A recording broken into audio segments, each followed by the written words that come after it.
तो आज हम लोग पढ़ने वाले हैं बच्चों क्लास 9 का मोशन चैप्टर। आज से मैं स्टार्ट कर रहा हूँ। आज से रोज़ नया वीडियो आप लोग के लिए लाऊंगा। पूरे चैप्टर को मैं ख़त्म करूँगा, भले 1 पार्ट 2 पार्ट या 3 पार्ट में हो, लेकिन मैं पूरा पढ़ाऊँगा। आप लोग को सारा डेरिवेशन भी करवाऊँगा, कुछ क्वेश्चन आंसर भी आप लोग को करवाऊँगा, जो आप लोग के एग्ज़ाम के लिए बेस्ट रहेगा। तो हम लोग पढ़ने वाले हैं बाबू मोशन। क्या होता है मोशन?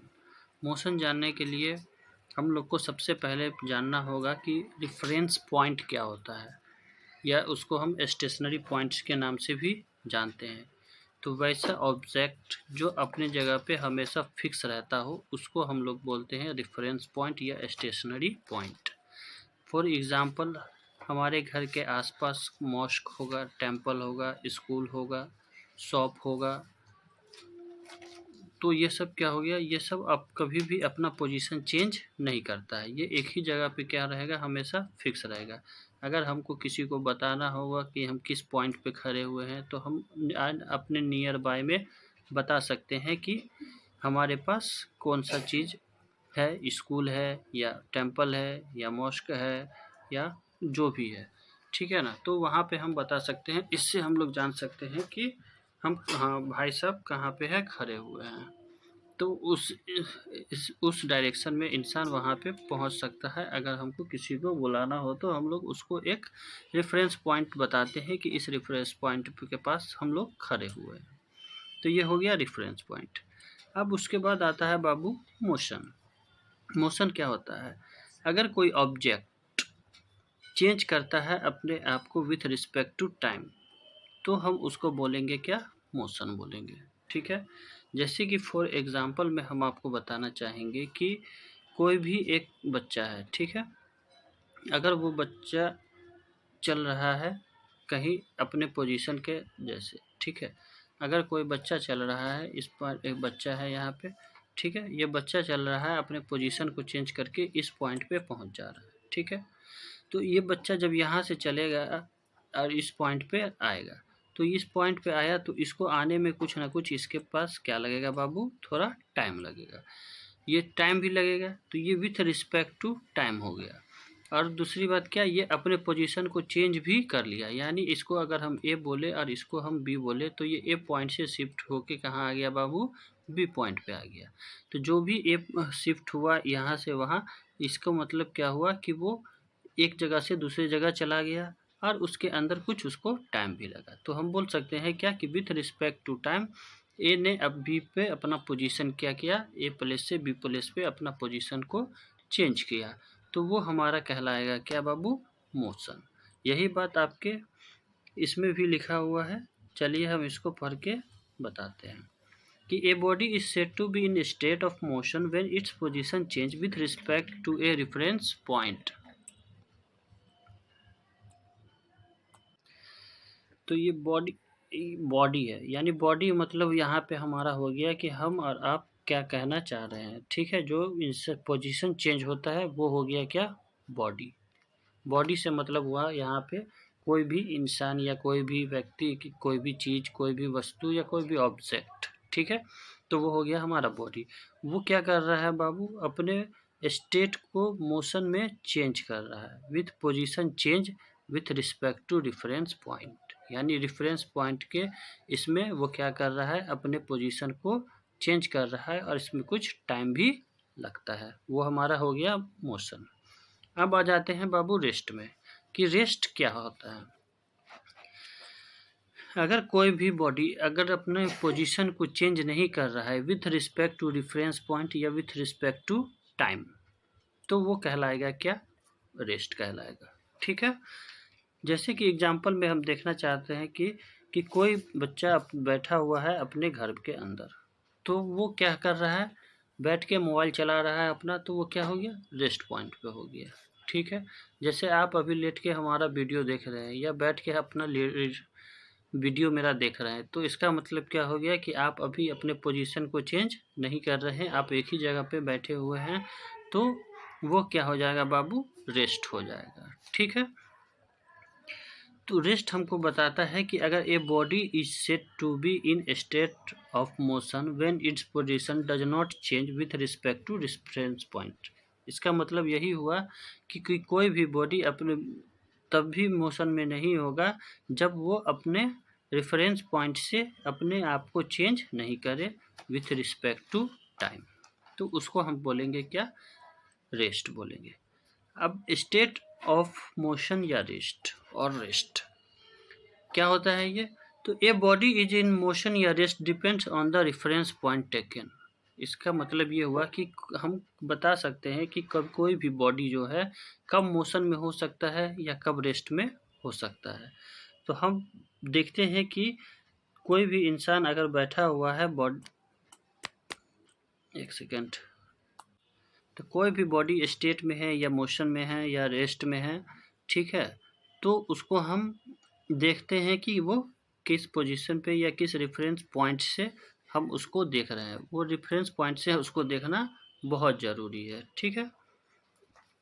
इस बात को हम कैसे समझ सकते हैं, तो इस बात को समझने के लिए हम एक एग्जाम्पल के साथ समझेंगे कि आखिर एग्जाम्पल से हमको थोड़ा बेटर समझ में आएगा, ठीक है।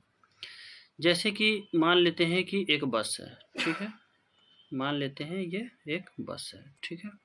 अब इस बस के अंदर दो इंसान बैठा हुआ है, यहाँ और यहाँ। मान लेते हैं कि ये दो इंसान है, अब बैठा हुआ है अपने अपने सीट पे। अगर इसका नाम हम ए दें और इसका नाम हम बी दें, ठीक है, तो अगर हम बी से पूछेंगे, ठीक है, कि भैया ए क्या है, ये क्या कर रहा है, ये मोशन में है या रेस्ट में है, तो बी हमको बताएगा कि ए क्या है, रेस्ट में है। क्यों बताएगा बाबू ए रेस्ट में है, क्योंकि गाड़ी तो हमारा चल रहा है आगे की तरफ, बाइक हमारा या कार है जो भी है वो हमारा आगे की तरफ चल रहा है। लेकिन ये बी जो है वो हमको बताएगा कि ये तो बैठा हुआ है, ना तो ये मोशन में है, ना तो ये चल रहा है, ना इसका पोजीशन चेंज हो रहा है, ये इसको देख रहा है यहीं पे, तो इसका कोई भी पोजीशन चेंज नहीं हो रहा है। तो ये बी हमको हमेशा बताएगा कि ये ए क्या है, रेस्ट में है। लेकिन अगर यहीं पे अगर हम एक सी को बाहर में खड़ा कर दें, ठीक है, ये सी को हम बाहर में अगर खड़ा कर दें, अब इससे हम पूछे कि ये जो ए है वो क्या है, रेस्ट में है या मोशन में है, तो गाड़ी तो सी के हिसाब से गाड़ी क्या है, चल रहा है। गाड़ी अगर चल रहा है तो इसके हिसाब से ए का पोजीशन क्या है, अपने जगह से चेंज हो रहा है। तो जैसे ही अपने जगह से ए की पोजीशन चेंज होगी तो वो क्या बोलेगा कि ए तो क्या है, मोशन में है, क्योंकि उसकी पोजीशन क्या है बाबू, चेंज हो रही है। तो ये देखा जाता है कि रेफरेंस पॉइंट में के हिसाब से कि हम किसके रिस्पेक्ट में देख रहे हैं, या बी के रिस्पेक्ट में देखेंगे तो रेस्ट में होगा, सी के रिस्पेक्ट में देखेंगे तो मोशन में होगा। अब आप एक बात बताइए कि आप अपने घर में बैठकर मोबाइल चला रहे हैं, कहाँ चला रहे हैं, या हमारा वीडियो देख रहे हैं, ठीक है, तो इस वक्त आप क्या है, रेस्ट में हैं या मोशन में हैं, क्या आप बता सकते हैं, तो कमेंट जरूर करिएगा, ठीक है। चलो वैसे बाय द वे हम बता दें कि आप इस टाइम में रेस्ट में भी हैं और मोशन में भी हैं। देखने से ये पता चलता है, कैसे पता चलेगा कि आप रेस्ट में भी हैं और मोशन में भी हैं, ठीक है। इस बात को थोड़ा सा हम लोग गहराई से समझेंगे, ठीक है। अब देखें, अब एक सोच रहेंगे कि एक ही इंसान दो अलग अलग पोजीशन में कैसे रह सकता है, दो अलग अलग स्टेट में कैसे हो सकता है, तो हो सकता है, चलिए हम देखते हैं कैसे। मान लीजिए कि आप अपने घर में हैं, ठीक है, मान लेते हैं कि आप अपने घर में हैं, यहाँ पे मान लेते हैं आप अपने घर में बैठे हुए हैं, ठीक है। तो आप जब अपने घर में बैठे हुए हैं और आपकी मम्मी आई, तो देखिए कि आप बैठ के क्या कर रहे हैं, मोबाइल चला रहे हैं। आपकी मम्मी देखिए आपको कि क्या है कि आप बैठ के क्या कर रहे हैं बाबू, मोबाइल चला रहे हैं। तो अब मम्मी के हिसाब से आपका पोजीशन कोई भी चेंज नहीं हो रहा है, क्या हो रहा है, मम्मी के हिसाब से आपका पोजीशन नॉट चेंज हो रहा है, यहाँ पे कोई चेंज, नो चेंज हो रहा है, ठीक है। तो इसका मतलब ये हुआ कि आप अभी क्या हैं, आप अभी बाबू रेस्ट में हैं, किस में हैं, रेस्ट में हैं, ठीक है। अगर वही हम बोले कि आप अभी रेस्ट में नहीं भी हैं, तो वो कैसे होगा, तो हम इसके लिए थोड़ा सा समझेंगे अपने ब्रह्मांड को। किसको समझेंगे? अपने यूनिवर्स को समझेंगे। अगर हम यूनिवर्स को देखें तो हमारा यूनिवर्स कैस सिस्टम में चलता है? तो इक्लिप्स सिस्टम में चलता है। जैसे एक अंडा का शेप होता है उस तरह से हमारा एक यूनिवर्स का भी शेप है। ठीक है, इसके ठीक सेंटर में क्या होता है बाबू? तो सन होता है। क्या होता है? सन होता है। और इसके ठीक बाकी जगह पे बाकी हम सारे के सारे हमारे क्या होते हैं? ठीक है, तो ये बाकी सारे सन बीच में होता है, बाकी सारे प्लेनेट हमारे चारों तरफ सन के इवॉल्व कर रहे होते हैं। तो मान लेते हैं किसी एक पे तो हम होंगे ही, तो वो कौन सा है जिस पे हम हैं? तो हम हैं बाबू अर्थ पे। किस पे हैं? अर्थ पे हैं। ठीक है, मान लेते हैं ये वाला पॉइंट हमारा क्या है? अर्थ है। ठीक है, एक सेकेंड। तो हम मान लिए क्या, ये वाला हमारा क्या है बाबू? अर्थ है। अब हम तो है एग्जिस्ट करते हैं अर्थ पे ही। कहाँ पे? अर्थ पे। तो ये हमारा क्या हो गया? अर्थ हो गया।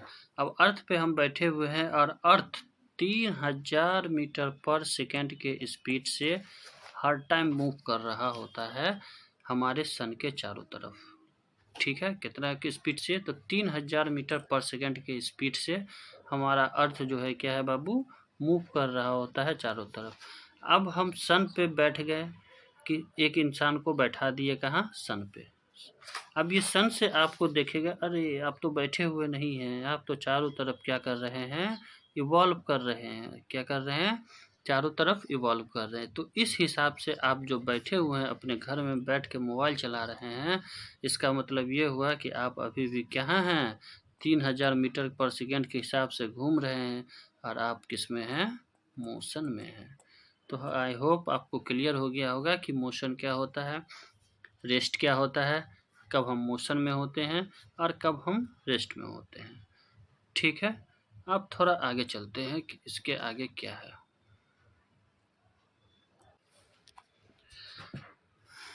अब देखते हैं बाबू हम लोग कि क्वांटिटी क्या होता है। तो क्वांटिटी होता है ऐसा चीज़, अगर हम किसी चीज़ को मेजर करते हैं तो किसी न किसी चीज़ में मेजर करते हैं। जैसे कि अगर हम कपड़े खरीदने गए तो उसको हम लोग किस चीज़ में मेजर करते हैं? तो मीटर में मेजर करते हैं।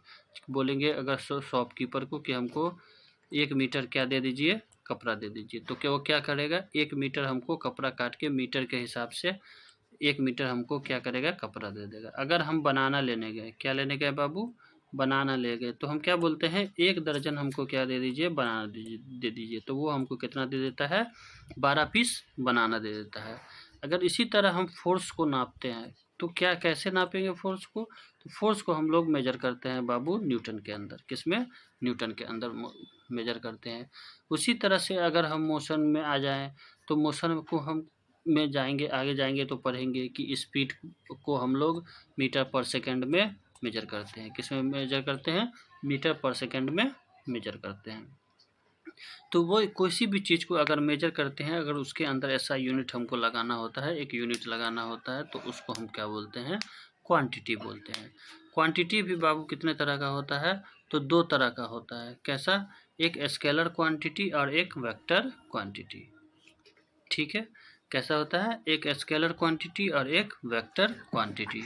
ठीक है, तो अब जानेंगे कि स्केलर क्वांटिटी क्या होता है। तो स्केलर क्वांटिटी उसको बोलेंगे जिसके अंदर सिर्फ और सिर्फ मैग्नीट्यूड हो, सिर्फ और सिर्फ वैल्यू हो।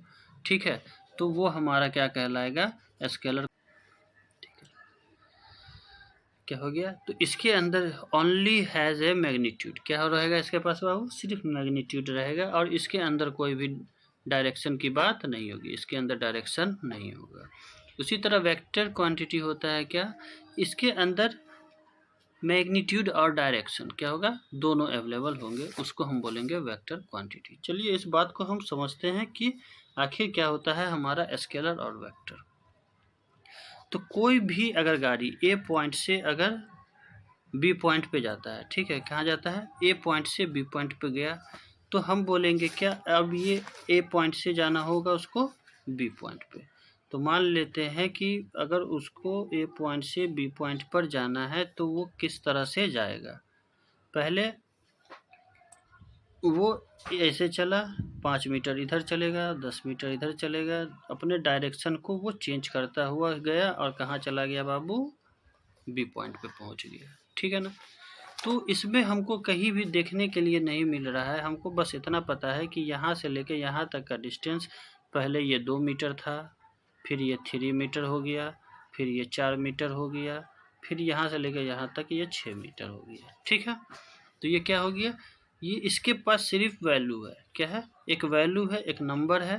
तो ये 2 3 5 4 9 6 15, तो ये 15 मीटर का पूरा सफ़र तय किया, लेकिन इसके पास कोई भी डायरेक्शन नहीं था। पहले इधर गया, इस साइड इस डायरेक्शन में गया, फिर इस डायरेक्शन में गया, फिर ये अपने डायरेक्शन को हर टाइम क्या कर रहा है, वो चेंज कर रहा है। तो इसमें कोई भी इसका डायरेक्शन मेजर नहीं किया जाएगा।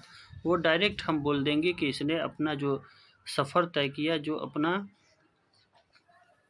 रास्ता तय किया, वो कितना मीटर किया, तो वो 15 मीटर तय किया। ठीक है, यानी 15 मीटर तक पूरा चला वो। ठीक है, तो हम क्या बोलेंगे, इसको 15 मिनट अपना तय किया। तो ये हमारा क्या हो गया, इसके अंदर डायरेक्शन नाम का कोई चीज़ नहीं हुआ। अब ऐसे तो नहीं बोलेंगे ईस्ट गया, वेस्ट गया, साउथ गया, नॉर्थ गया, फिर ईस्ट गया, फिर वेस्ट गया, तो इस तरह से डायरेक्शन कभी मेजर नहीं होता है। तो ये सिर्फ, हाँ, लेकिन इतना तो हम कह सकते हैं कि इसने जो कंप्लीट किया वो कितना किया, 15 मीटर कंप्लीट किया। ठीक है, तो ये हमारा इसका क्या होगा, मैग्नीट्यूड कहलाएगा। क्या कहलाएगा बाबू, मैग्नीट्यूड कहलाएगा। ठीक है, अब आ जाते हैं, तो इसके पास डायरेक्शन नहीं हुआ, मैग्नीट्यूड हो गया, तो ये हमारा कहलाएगा क्या, स्केलर क्वांटिटी। क्या कहलाएगा, स्केलर क्वांटिटी। अब आते हैं वेक्टर क्वांटिटी। क्या आता है, वेक्टर क्वांटिटी में, वेक्टर क्वांटिटी में हो जाता है बाबू, अब हमको चलना होगा ए पॉइंट से, फिर से हम बी पॉइंट के लिए चलें। कहाँ, ए पॉइंट से फिर से हम बी पॉइंट के लिए चलें। जैसे ही हम ए पॉइंट से बी पॉइंट के लिए चलेंगे, तो हम क्या करेंगे, सीधा ए पॉइंट से बी पॉइंट की तरफ चले जाएंगे। और तो जैसे ही हम ए पॉइंट से बी पॉइंट की तरफ चले, तो हम जानते हैं कि इस तरह से अगर हम डायरेक्शन निकालें, तो ये क्या हो जाएगा बाबू, साउथ ईस्ट,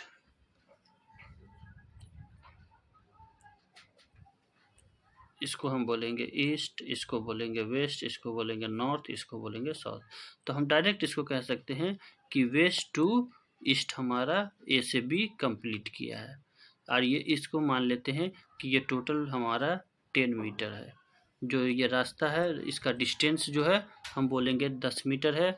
और ये भी बोलेंगे कि ये वेस्ट टू ईस्ट चल डायरेक्शन में चल रहा है। तो अब देखिए, इसके पास तो वैल्यू भी एक आ गया और इसके पास अपना एक डायरेक्शन भी आ गया।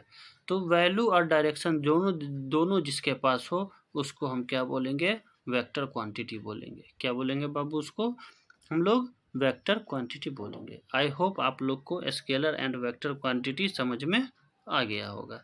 तो आगे की तरफ हम लोग चलते हैं, समझते हैं कि डिस्टेंस और डिस्प्लेसमेंट क्या होता है।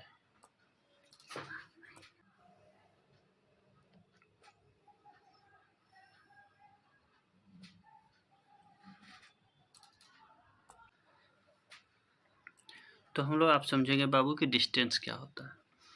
तो डिस्टेंस एक स्केलर क्वांटिटी है, इसके अंदर कोई भी मैग्नीट्यूड नहीं होता है। तो चलो हम लोग इसको एक एग्जांपल से समझते हैं कि आखिर डिस्टेंस होता क्या है। मान लेते हैं कि अगर हमको किसी ए पॉइंट से जाना है बाबू, कहाँ, बी पॉइंट पे। ठीक है, लेकिन ए पॉइंट से हम क्या किए, सफ़र स्टार्ट किए, अपने इनिशियल पोजीशन से आगे की तरफ बढ़ना स्टार्ट किए। फिर मेरा मन किया थोड़ा घूम गए, फिर थोड़ा मन किया स्ट्रेट चले, फिर थोड़ा सा दिल किया थोड़ा और कहीं चले गए, फिर थोड़ा मन किया थोड़ा और घूमे, फिर थोड़ा सा ऊपर गए और कहाँ आ गए, अपने बी पोजीशन पे आ गए।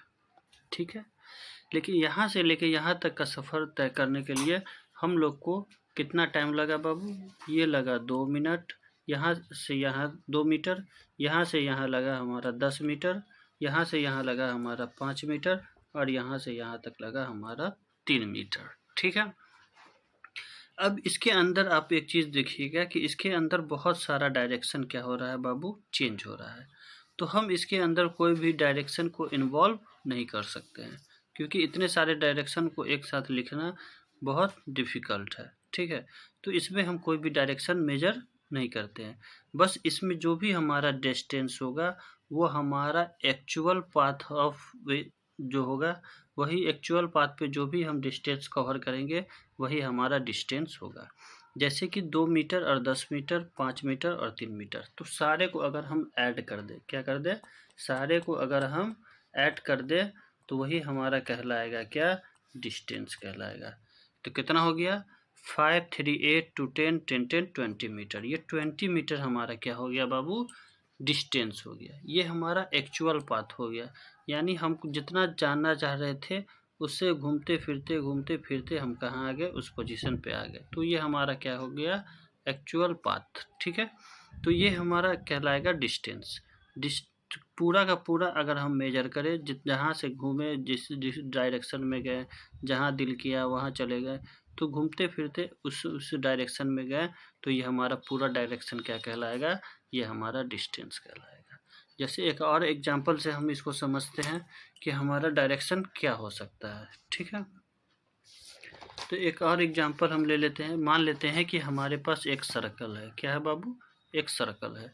अब इस सर्कल पे एक इंसान यहाँ पे खड़ा हुआ है और इसको हम बोलेंगे कि हमारा इसमें डिस्टेंस कितना होगा। डिस्टेंस मेजर करके हमको बताइए कि अगर एक पूरा रिवॉल्यूशन करेंगे, यहाँ से लेके ये पूरा रिवॉल्यूशन करेंगे 360 डिग्री का, तो हमारा कितना डिस्टेंस कवर होगा। अगर हमारा रेडियस दे दिया हो कितना बाबू, 14 मीटर, कितना दे दिया हो हमारा रेडियस, 14 मीटर दे दिया हो, तो अब डिस्टेंस निकालने के लिए कि पूरे एक सर्कल का कैसे निकालेंगे, तो यहाँ पे हमको पता होना चाहिए कि सर्कल का एरिया कितना होता है बाबू, 2 पाई आर होता है। कितना होता है, 2 पाई आर होता है।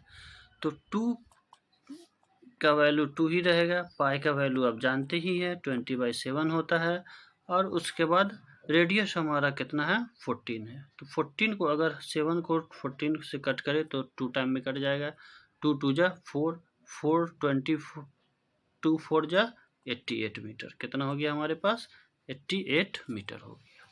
तो ये हमारा पूरा एक सर्कल का रिवॉल्यूशन कितना हो जाता है बाबू, 88 मीटर हो जाता है, जब हमारा डिस्टेंस कितना हो, रेडियस कितना हो, 14 मीटर हो, ठीक है।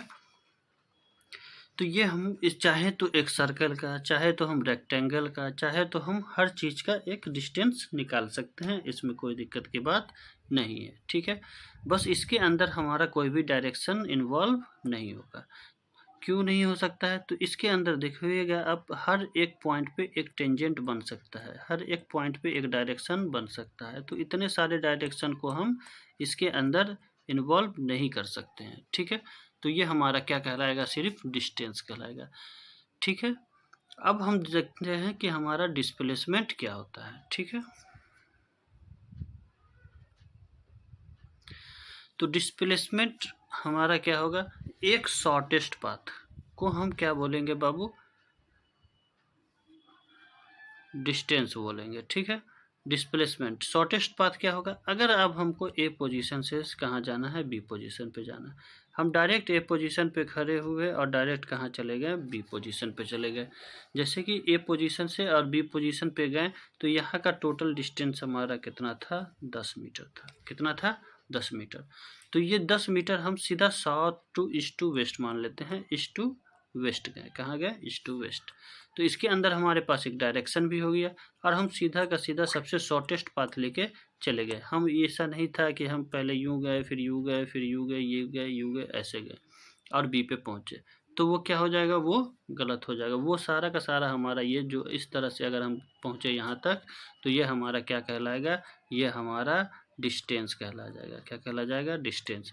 लेकिन अगर हम इसी पाथ को एकदम एक सिमिलर लेके चले, क्या लेके चले, ए पॉइंट से निकले और बी पॉइंट पे पहुंच गए, तो ये हमारा क्या कहलाएगा, ये हमारा डिस्प्लेसमेंट कहलाएगा। इसको हम शॉर्टकट में शॉर्टेस्ट पाथ भी बोलते हैं, डिस्प्लेसमेंट कहते हैं, ठीक है। अब हम इसको थोड़ा सा और अच्छे एक एग्जांपल से समझते हैं कि हम इसको डिस्प्लेसमेंट क्या होता है, ठीक है। तो मान लेते हैं यहाँ पे हम एक पॉइंट है ए, क्या है, एक पॉइंट ए है और एक पॉइंट सी है।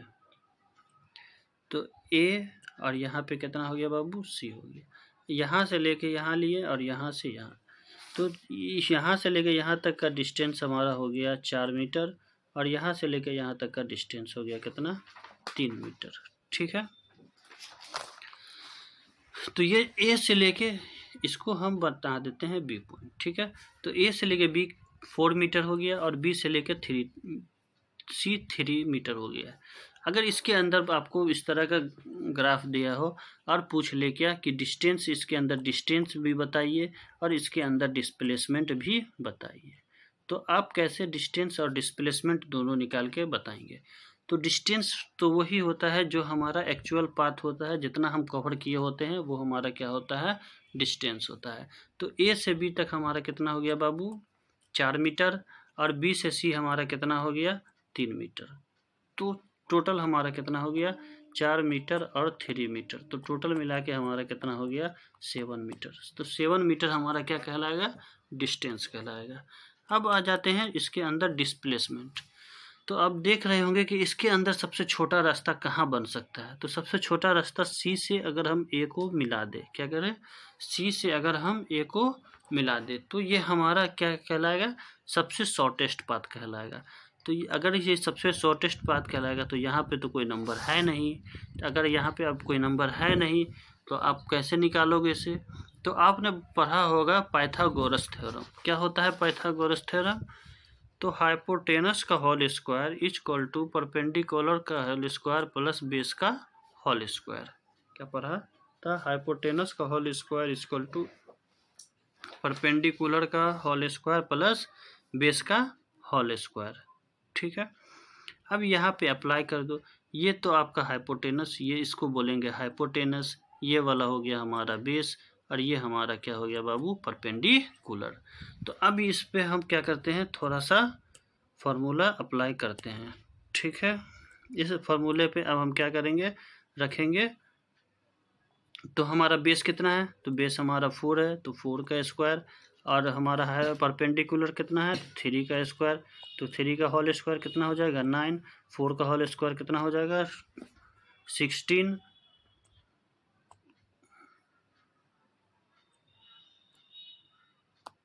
तो कितना हो गया h स्क्वायर इक्वल टू हमारे पास हो गया 25। तो h है यहाँ पे, स्क्वायर अगर उस पर जाएगा तो क्या आ जाएगा √25। अब हमको इसको बाहर निकालना होगा तो हम इसको क्या करेंगे, फैक्टराइजेशन। तो 5 × 5 × 2 पेयर में हो गया, तो एक हमारे पास क्या 5 बाहर निकल जाएगा, तो ये हमारा क्या हो गया बाबू 5 मीटर।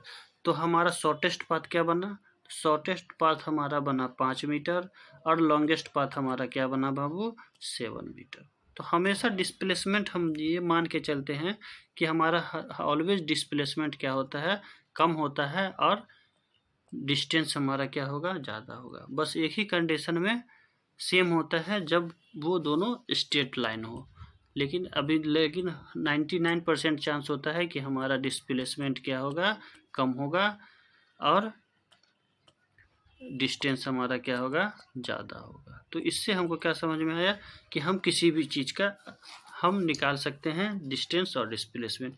अगर इसी तरह से अगर हम एक और एग्जांपल लें, ठीक है, सर्कल से हम देखते हैं कि एक सर्कल के अंदर हम डिस्टेंस और डिस्प्लेसमेंट कैसे निकाल सकते हैं। ठीक है, फॉर एग्जांपल में ये एक सर्कल है, ठीक है,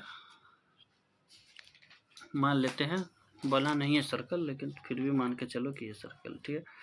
तो ए पॉइंट से हमको अगर हाफ रिवॉल्यूशन निकालना हो, कितना निकालना हो बाबू, इस पॉइंट से लेके इस पॉइंट तक का हमको रिवॉल्यूशन निकालना हो, ये हाफ में हमारे पास डिस्टेंस कितना होगा और डिस्प्लेसमेंट कितना होगा, तो हम कैसे निकालेंगे हाफ में, हाफ। तो ये पूरे का फॉर्मूला क्या होता है आपको पता, बताए थे अभी थोड़ा देर पहले कि ये पूरे सर्कल का फॉर्मूला होता है बाबू 2πr। इसका एरिया अगर हमको निकालना हो सर्कल का तो क्या हो गया 2πr। लेकिन अभी हम आधे का निकाल रहे हैं, तो आधे का निकाल रहे हैं तो इसके लिए क्या हो जाएगा डिवाइड में 2, 2 से 2 कट जाएगा, हमारे पास क्या बचेगा πr बचेगा। क्या बचेगा πr। मान लेते हैं हम कुछ रेडियस ले लेते हैं, तो रेडियस इक्वल टू हम मान लेते हैं 35। कितना मान लेते हैं बाबू 35 मान लेते हैं, ठीक है। तो अगर 35 मान लेते हैं तो पाई का वैल्यू ले लेते हैं हम 22/7 और रेडियस ले लेते हैं 35। तो अगर इसको हम काटे तो ये 5 टाइम में कट जाएगा। तो कितना हो गया हमारा 22 5 जो 110 मीटर, कितना हो गया 110 मीटर। तो ये हमारा क्या कहलाएगा बाबू, डिस्टेंस कहलाएगा। लेकिन इसका हम तो रेडियस भी ये भी निकाल सकते हैं, डिस्प्लेसमेंट भी। कैसे निकालेंगे, तो अगर हम इसको अभी अभी बताएं कि रेडियस क्या होता है बाबू, अगर सेंटर से किसी एक पॉइंट को खींचा जाए तो वो हमारा क्या कहलाएगा, सर्कल के एक पॉइंट से सेंटर के एक पॉइंट तक खींचा जाए, एक लाइन बनाया जाए तो वो हमारा कहलाएगा रेडियस। अगर रेडियस को हम डबल कर दे तो वो हमारा क्या कहलाएगा, डायमीटर। मान लेते हैं ये पॉइंट ओ है, ये पॉइंट ए है, तो ओ से लेके ए तक जो हमारा बना वो क्या बना, तो वो एक डायमीटर बन गया। क्या बन गया बाबू, एक डायमीटर बन गया। तो रेडियस डायमीटर इक्वल टू क्या होता है, 2r होता है। तो रेडियस हमारा कितना बनेगा, रेडियस तो हमारा 35 था, तो 35 से हम इसको मल्टीप्लाई कर देंगे तो ये कितना आ जाएगा हमारे पास, 70 मीटर। तो ये जो 70 मीटर आया वो हमारा क्या आया, वो हमारा आया डिस्प्लेसमेंट। क्या आया बाबू, डिस्प्लेसमेंट। तो इस तरह से हम क्या कर सकते हैं, एक ही सर्कल में डिस्टेंस भी निकाल सकते हैं, डिस्प्लेसमेंट भी निकाल सकते हैं। क्या निकाल सकते हैं, चलिए अब एक और एग्जांपल से समझते हैं, सर्कल के ही एग्जांपल से, कि अगर पूरे सर्कल का हमको क्या करना हो बाबू, डिस्टेंस और डिस्प्लेसमेंट निकालना हो तो हम कैसे निकालेंगे। मान लेते हैं ये हमारा क्या है, सर्कल है, ये एक पॉइंट है, इस पॉइंट पे कोई है, ठीक है, ए पॉइंट है मान लेते हैं, ठीक है। अब इस ए पॉइंट का हमको क्या करता है, फुल रिवॉल्यूशन, यानी पूरे के लिए हमको डिस्टेंस और डिस्प्लेसमेंट निकालना हो, और हमको इसका रेडियस कितना दे दिया हो, रेडियस दे दिया हो 21, कितना दे दिया हो, 21 दे दिया हो रेडियस। रेडियस कुछ भी दिया जा सकता है, इसके लिए आप लोग घबराने, अपन बस रेडियस की जगह पे रेडियस का वैल्यू पुट कर दे। तो हम मान लेते हैं यहाँ पे रेडियस कितना दे दिया है हमारे पास, 21 दे दिया है। तो पूरे सर्कल का अगर हम फॉर्मूला निकालें तो एरिया ऑफ सर्कल हमारा क्या हो जाता है बाबू, 2πr हो जाता है। तो 2 इंटू पाई का वैल्यू कितना दे देंगे, 22/7, और रेडियस कितना हो गया हमारा 21। तो 7 से 21 को काटेंगे तो कितना हो जाएगा, 3 टाइम में ये कट जाएगा। तो 3 2 जो कितना हो गया 6, और 6 को 22 से मल्टीप्लाई करेंगे तो कितना हो जाएगा, तो ये कितना हो गया टोटल हमारा 132 मीटर हो गया। कितना हो गया बेटा, 132 मीटर हो गया, ठीक है। तो ये हमारा क्या कहलाएगा, ये पूरा अभी हमारा डिस्टेंस कहलाएगा, क्योंकि हमने ये पूरे का अभी रिवॉल्यूशन निकाला है। तो ये कितना हो गया हमारा, फुल रिवॉल्यूशन 132 मीटर हमारा डिस्टेंस हो गया। क्या हो गया, डिस्टेंस हो गया। अगर अब इसके अंदर हम बात करें कि डिस्प्लेसमेंट हमारा क्या होगा, तो सबसे शॉर्टेस्ट पाथ क्या था हमारा, हम 360 के लिए निकाले थे, यानी इस पॉइंट से स्टार्ट किए हम, और हमारा ख़त्म कहाँ होगा जाके, इसी पॉइंट पे होगा। कहाँ पे होगा, इसी सेम पॉइंट पे, इसी पॉइंट पे ए से स्टार्ट किए और यही पे हम जाके ख़त्म किए, तो हमारा डिस्टेंस कितना निकला, 132 मीटर। लेकिन अगर हम डिस्प्लेसमेंट निकाले, ए पॉइंट से चले हैं और यही पॉइंट पर जाके ख़त्म करेंगे, तो ये हमारा क्या कहलाएगा, यहाँ पे हम अगर डिस्प्लेसमेंट निकाले तो कुछ नहीं बचेगा हमारे पास, वही हमारा सेम पॉइंट हो गया। तो सेम पॉइंट के लिए हमारा डिस्प्लेसमेंट क्या निकलेगा, 0 निकलेगा। क्या निकलेगा, तो 0 निकलेगा। तो ये हमारा क्या हो गया, डिस्प्लेसमेंट। तो देखो डिस्टेंस कितना हमेशा ज़्यादा होगा और डिस्प्लेसमेंट हमेशा हमारा कम होगा। अगर हम फाइनल पोजीशन से, इनिशियल पोजीशन से चले कहीं भी किसी भी पोजीशन के लिए, और वापस आके फिर से इनिशियल पोजीशन पे ही रुक गए, तो हमारा डिस्प्लेसमेंट क्या बनेगा, डिस्प्लेसमेंट हमेशा हमारा 0 बनेगा। तो आई होप, हमको उम्मीद है कि आप लोग को समझ में आ गया होगा कि डिस्टेंस क्या होता है और डिस्प्लेसमेंट क्या होता है। Thank you for watching. Next video हम कल आप लोग को इससे आगे पढ़ाएंगे। हाँ, अगर कोई डाउट हो आप लोग को तो आप लोग कमेंट बॉक्स में अपना डाउट छोड़ सकते हैं, मैं उसको क्लियर करने की कोशिश करूँगा।